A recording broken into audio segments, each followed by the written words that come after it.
informed about.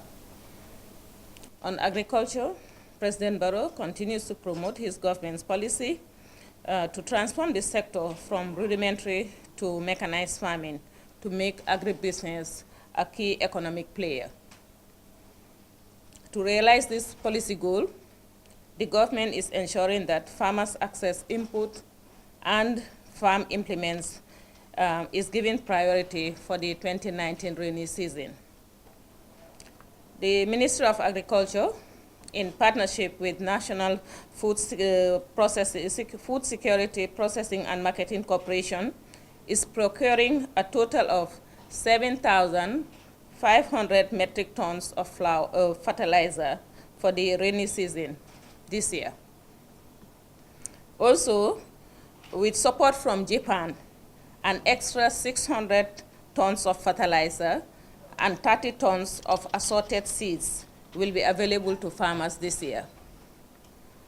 Cooperative groups, farmer associations, and cluster communities in 11 districts from the Upper River region, Central River region, North Bank, and the Lower River regions will benefit from 260 agricultural equipments, ranging from rice and coarse grain threshers, milling machines, power tillers, accessories, pumping machines, and 5-foot 20 container freezers. These will be provided through the Ministry of Agriculture as part of the Japanese support, along with the Agricultural Value Chain Development Project and the National Agricultural Land Management and Development Project, NEMA.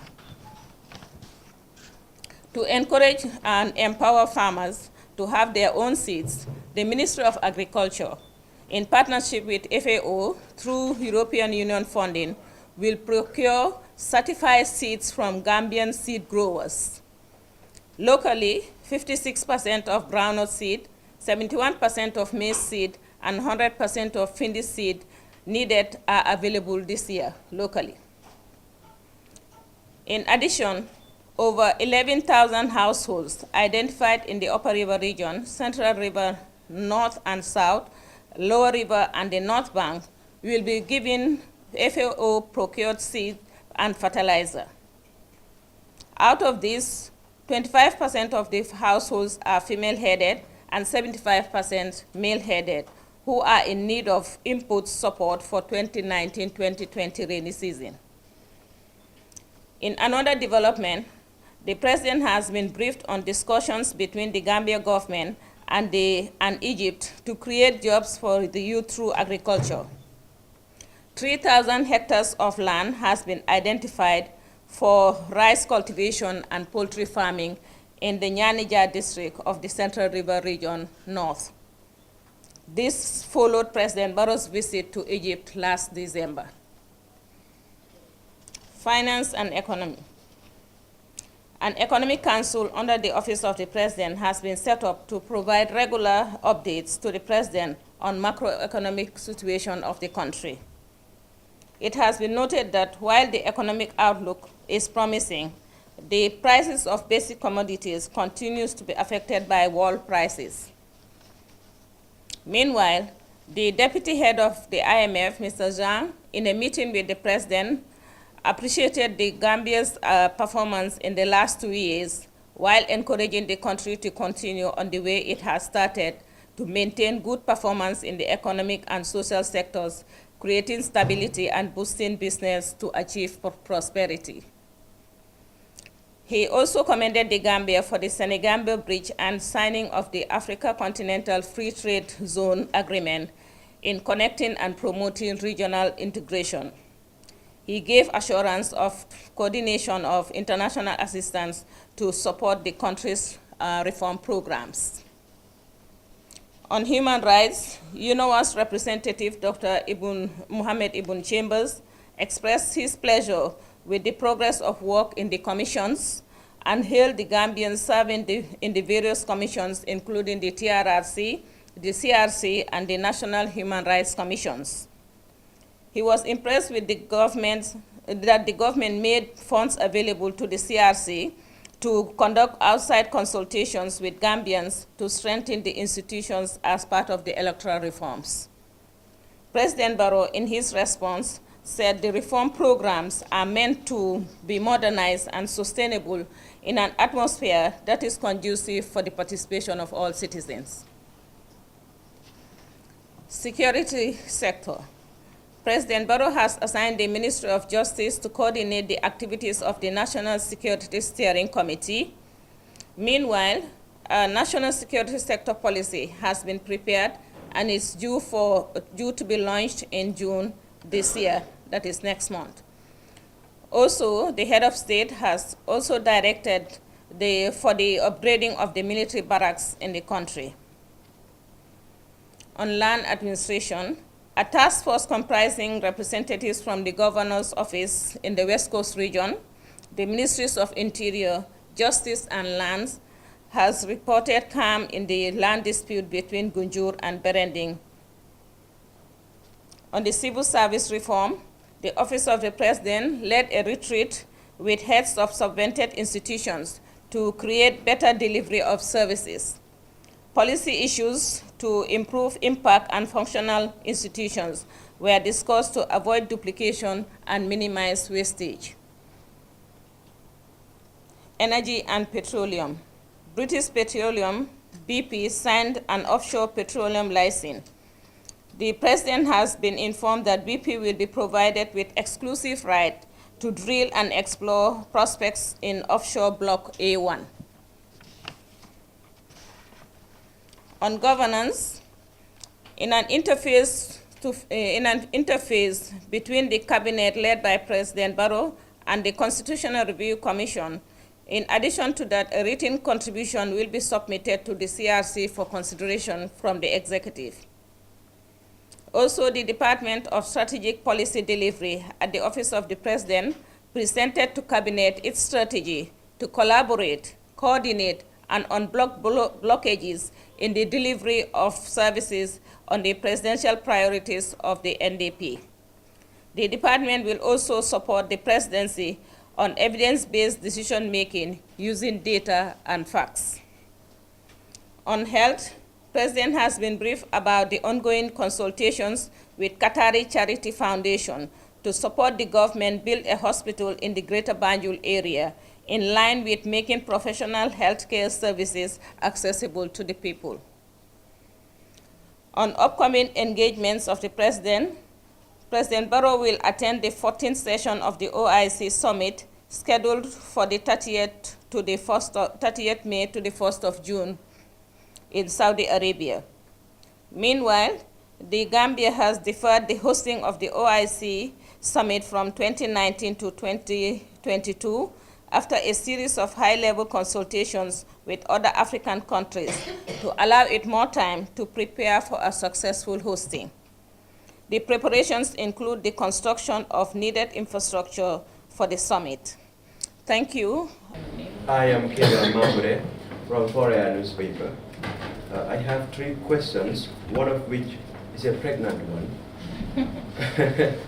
Okay, the first one is last year, farmers were sold fertilizer at the reduced price of $700 per bag. But they have complained of the following. One, the fertilizer was not available on time. 2, cost of transportation resulted to additional cost of $100 to $200. C, many farmers cannot still afford the price of $700. Has any measures been put in place to address these issues? As you said, pregnant question. The information on agriculture that is available this year is what I have provided to you. That is, they're trying to get 7,500 metric tons of fertilizer for the farmers. Japan has supported an extra 600 tons and 30 tons of fertilizer plus 30 tons of assorted seeds. So it means that efforts are being made to make fertilizer available as much as possible. Regarding the details of the other costs involved, I think that will be for the technical ministry to go into details of those things. The Constitution, the President should address the National Assembly at least once every year, during which he will outline government plans and policies for the year. We are getting closer to the middle of the year. When will he do so this year? The process is on, and the date and time has not been fixed yet, but the process, they are working towards that. I'm aware of that process going on, and the ministries involved are also doing their part to ensure that everything is set on course. Thank you. Final question is that you have caste disputes in the URR. What? Caste, C-A-S-T-E. Disputes, Yes. yes. Disputes, yes, in the URR, which are sometimes acute.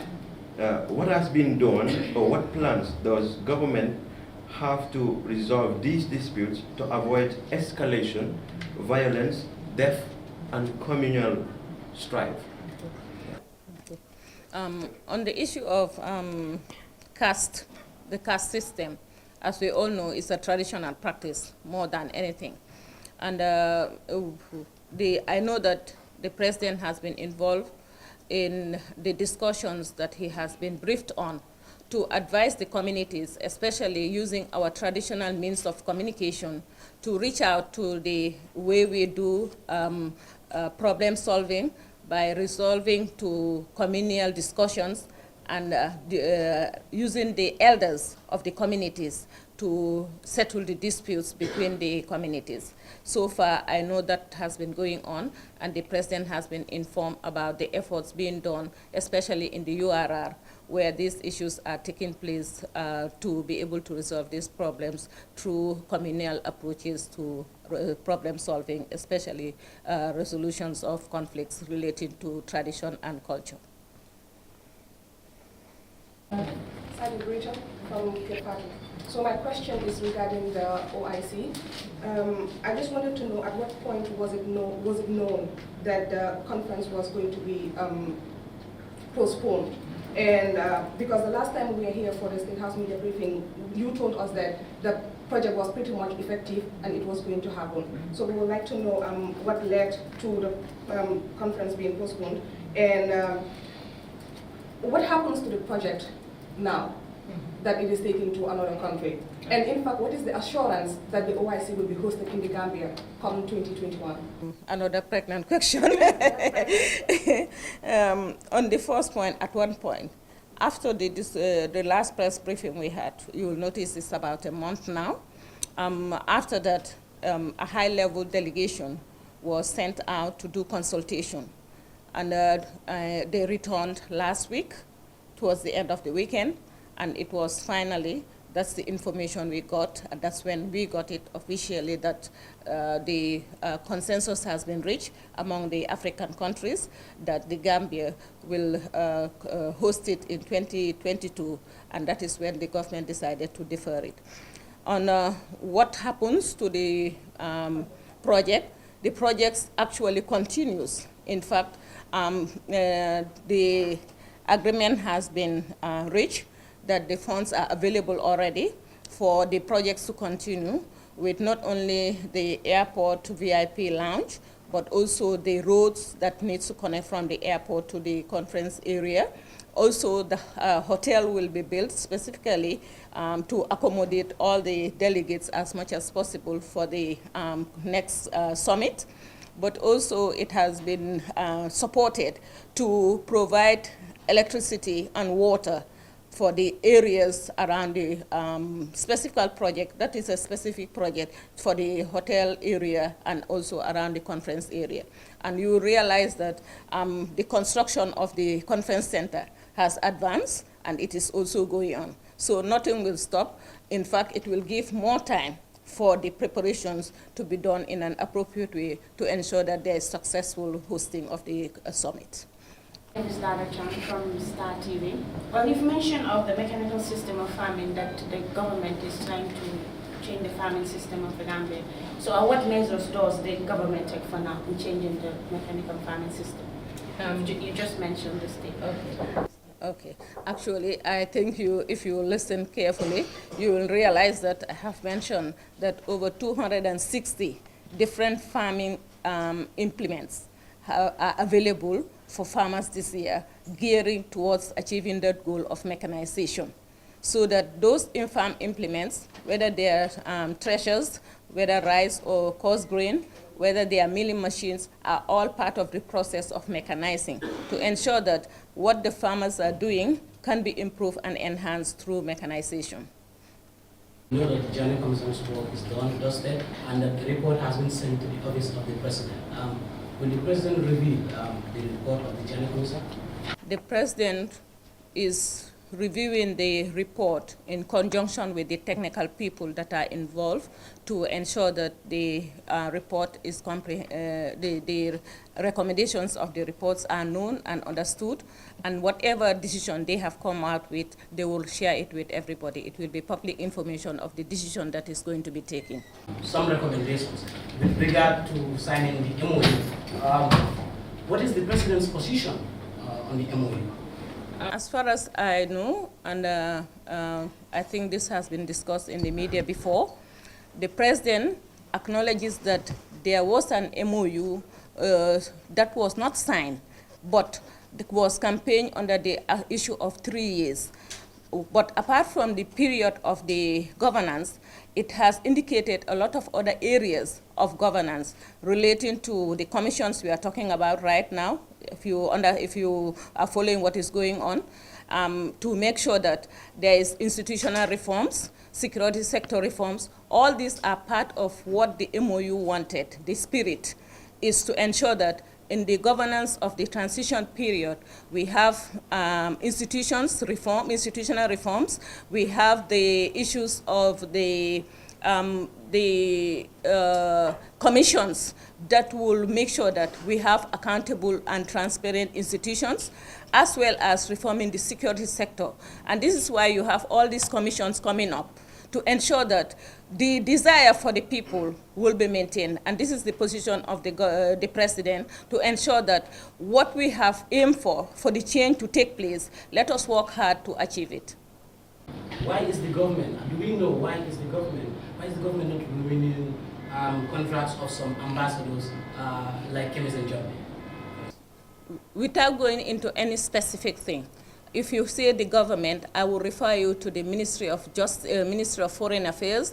They are the technical arm who are directly engaged in the contracts of the ambassadors in the different countries. Without going to any specific individual, I will know that what I know is that the President, when they are appointing the ambassadors, they had a time frame attached to them, and their contracts had time. That much I know. But why and how they process it, you have to go to the technical ministry to answer those questions. From your personal experience, why do you think this is the case? I'm not here to give my personal experience. I'm here to share with you what the President knows and what he has to say on issues. Thank you. Good morning from Paradise TV. And my first question is it true that the government of the Gambia struck the deal with Saudi Arabia for them to host the coming OIC, in return for them to fulfill half of the pledge they made to the Gambia? That's one. The second question is, during the visit of the CRC to the presidency, they emphasized on land issues becoming common in the Gambia. What are some of the set rules the presidency has in place to tackle issues like that? And my third question is regarding the anti-government protesters who took to the streets to protest against the rule of the current president. What is the president's reaction towards this? Thank you. Thank you very much. Regarding the CRC, the contributions, as I said, apart from having the face-to-face discussions, the written recommendations from the executive will be presented to the CRC. So generally the discussion was to have a frank discussion, open, where the issues of governance from the executive's perspective will be discussed with has been discussed with the CRC. And the issue of land and other forms of issues regarding governance were all discussed. And they concluded that they will send a written opinion on what they think the executive's perspective is on the CRC to contribute to a constitutional review. So the issue of the what do you call it? Anti-Barrow. Okay. I'm not sure about any anti-Barrow I would call a protest that I have been aware of. So if there is anything called anti-Barrow protest, I'm not aware of it. Thank you. There's another question about Saudi Arabia. Whether there was a... If it's true that the government of the Gambia struck the deal. I'm not aware of a deal between Saudi Arabia and the government. What I am aware of is there was high-level consultation going on between the government of the Gambia and other African countries, because it was the turn of the African countries to host the OIC. That is why the Gambia was supposed to host it. Realizing that all the things that were needed are not yet in place, it was considered prudent to go back to the African bloc and discuss with them and see whether instead of another African country taking its turn to host the summit, they will allow Gambia to host it. And this has not been the first time it is happening. It has happened before. Even Saudi Arabia, as the main host of the OIC, had deferred at one point for 6 years its right to host. Senegal did it, Egypt did it, Pakistan did it. So it's not something new, or it's because you are negotiating or dealing, making a deal, that's why you are postponing or deferring. No, that's not the case. Ron Jonathan, Australia Press Report. Well, it is almost 3 years down the line, and the transition process seems to be trapped into mounting challenges. You name it, land issues, caste system problems. Will the government consider holding a national forum to address all these issues? And the other question has to do with maybe recently, the British Petroleum BP officials, they came here, and after their meeting with the president, they made it clear that they have been granted drilling rights on Block A1. And there is a problem, because this block, we know that African Petroleum is still, claiming that they have exploration right on Block A1 and A4. So, is the government, confident that they are going to win that the pending arbitration? I'm not in a position to answer that. I'm not in a position to answer that. What I can say is that the president has been informed that BP went through the due process, and they had all the legal advice that they needed to make sure that they license it out to BP. That I can tell you. The issue of the caste system, and the land disputes and all these things happening, I think in a new democracy, we could expect a lot of things happening. People are realizing their rights, and if you look at some of these things, these are linked with traditional practices and beliefs and norms that were taking place in the society. But we are in an era of human rights, and people understand their rights. So I think it is not something new for people to claim their rights. I think what is important is what is being done to make sure that our rights, the demand for our rights, are measured in a right way, where we will all appreciate and recognize that we have rights and we enjoy those rights.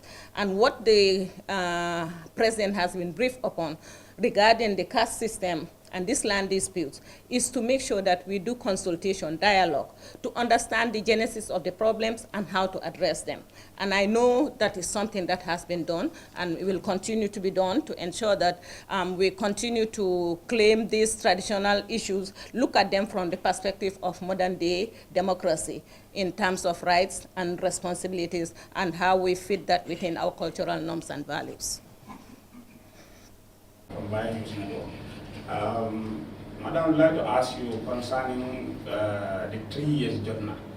The journalists earlier framed it in a wrong way. There was no anti-Barrow protest, but instead there is a civil-based organization that have registered, and the aim and objective is to strengthen democracy, and as a result, they decided to stage a demonstration calling for the coalition leaders to respect the 3 years that they have agreed earlier, although it was not signed. So yesterday there was a press conference, something like meeting between them, and now they are calling government to drop the necessary charges against those that have been arrested. So what is the government stand, whether government will adhere to that or they will still continue to prosecute these people? I'm not aware of what government position is on the legal aspect of what you are talking about.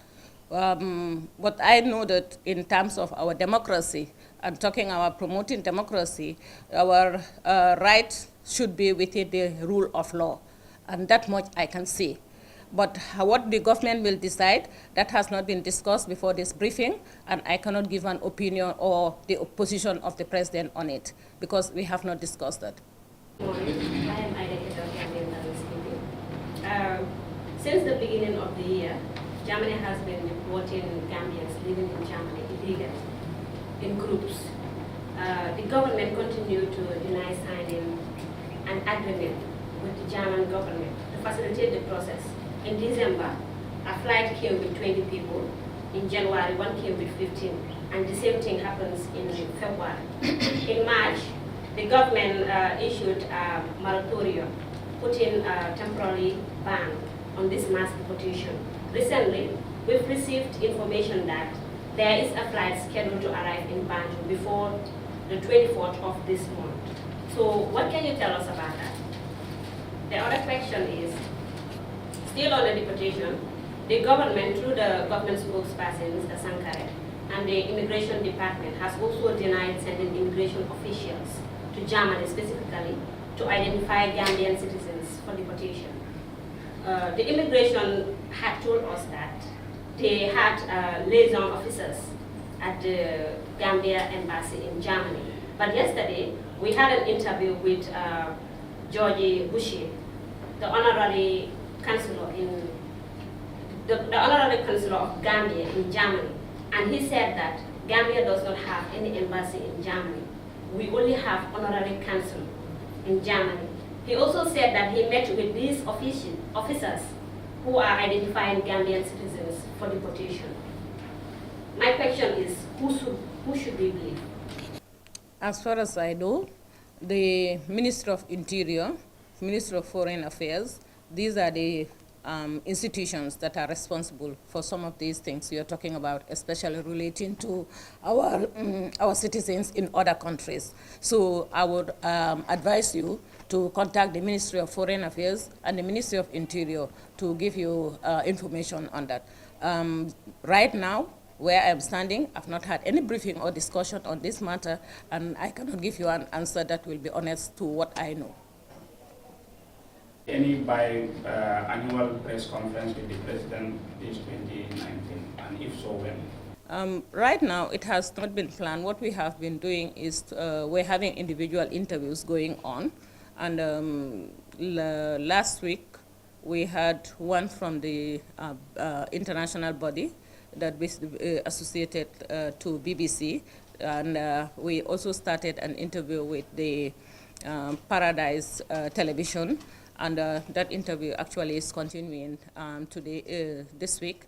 So for now, we look at his schedule and we try to program the requests we have so far. So regarding the biannual engagement, so far this is what we have been able to do. Sector, there have been mass complaints about nurses and doctors' behavior lately by the public, or some people who have been in the hospitals, especially Sarakuna and the public health centers. What is the government doing about that? Because there have really been so many complaints about their behaviors. It seems all your questions are now going into wider government engagements and issues that the wider government has to address. While I'm trying to limit myself to what the president has been briefed upon, I would suggest that you engage the wider government through the spokesperson to engage on some of these issues that you are requesting to know. My responsibility is focused on what the president has been briefed of and what he has discussed with officials regarding the sectors. So if he has not discussed issues with the sectors, I'm not in a position to be able to discuss that here. Rule of law in regard to the protesters who gathered at the Karawa hotel's entrance. I did not say that. Can I correct what I said? You asked me, I said, please let me correct what I have said. Okay. I was referring to that our rights and responsibility in a democracy, we, as much as we appreciate the need to have our rights and earn them, we need to also respect the rule of law. This is what I have said. That's my point. That's no, what I said. no, Exactly. you are mentioning things Senegambia which I have not mentioned. No, I quoted you saying that rule of law should be followed in Yes. regard to the people who Not are only to the people. Yes. Our rights as citizens, if we are, while we want to enjoy our rights, we should also ensure that we follow it through the due process of the law by respecting the laws of the land. That's what I have. right, due process of the law. Now, there are those who point out that Solo Sandeng and others did the same when they took to the street to show opposition to some of the bad laws, Jammeh's bad laws. People said that it is hypocritical of this government to now turn back and say, look, you people cannot do this, this is unlawful, this is in contravention of the Public Order Act. What is the position of the government? I will refer you to the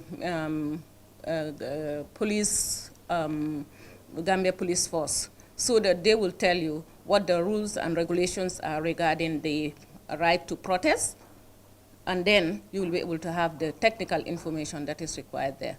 My information right now, as I said, it seems we have exhausted the issues that are regarding the president directly that we are engaging in. On that note, I will just want to say thank you very much. There was a last person we wanted to offer. Yes, thank you. Yeah, a few words. You said we are in a democracy right now, and we could expect things to happen. Hence, Gambia is in a premature democracy, and then hence we could expect things to happen. So in counter, couldn't we expect solutions in remedying these issues before they happen? In fact, if you look at the whole governance, that is why you're having these commissions, to see and understand how our institutions have been operating to ensure that the citizens enjoy their rights within the limits of the rule of law. So a lot of things are going on, because if you look at the rights of people who have been abused, are the issues that the commissions are bringing up. If you look at our constitutional rights issues, that is what the CRC is bringing up. Our human rights issues, that is why you have the National Human Rights Commission. All these commissions, including the existing traditional structures we have as institutions responsible for particular areas, are all part of the security sector reform and the civil service reform. I may add that we also need to perceive and understand ourselves as Gambians. Well, how do we understand ourselves as citizens, our rights, our responsibilities, as well as how we move the country forward in making sure that in the generations that are coming, we have the best of what we call the Gambia. On that note, I thank you all for your time and for coming and for being part of this session. Thank you very much.